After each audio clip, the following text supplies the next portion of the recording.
കഴിവുള്ള ഒരു വ്യക്തിയാണ് ആള്. തൃശ്ശൂരിൽ വരണമെന്ന് ഞങ്ങൾക്ക് എല്ലാവർക്കും അതിയായ ആഗ്രഹം ഉണ്ടായിരുന്നു. അത് സാധിച്ചു.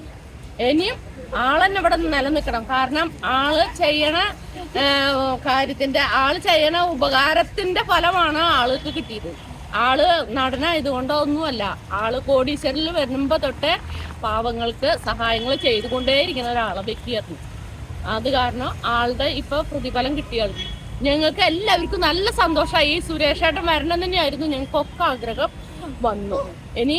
ഇനി തുടർച്ചയായിട്ടും ആളെന്നെ ഉണ്ടാവണം. ഇവിടെ ഇനി ആളെന്നെ ഉണ്ടാവും, ഉറപ്പാ. തൃശ്ശൂര് ആള് നെഞ്ചിലേറ്റി കഴിഞ്ഞു. കേരളം ഒന്നാകാൻ ആളുടെ കൂടെ ഇനി വരും.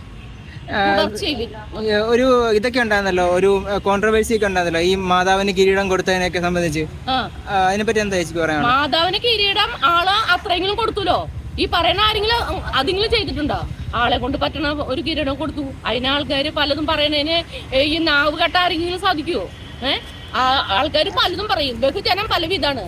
ആളെ കൊണ്ട് പറ്റാവുന്ന ഒരു കിരീടം മാതാവിന് ആള് കൊടുത്തു.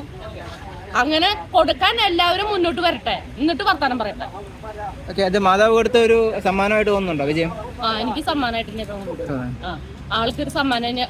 അത് ഒരു ഗ്രാമമായാലും ആൾക്ക് ഒരു കിരീടം, അത് കിരീടം തന്നെയാണ്.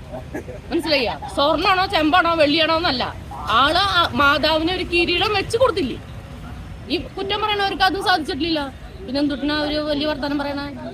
ആള് ഇനിയും തൃശ്ശൂരിന് മാത്രമല്ല കേരള ഒട്ടാകെ ആളെന്നെ നെഞ്ചിലേറ്റിൽ കഴിഞ്ഞു. ഇനി കേരളം തിരിഞ്ഞു നോക്കണ്ട, ഓരോന്നോരോന്നായിട്ട് BJP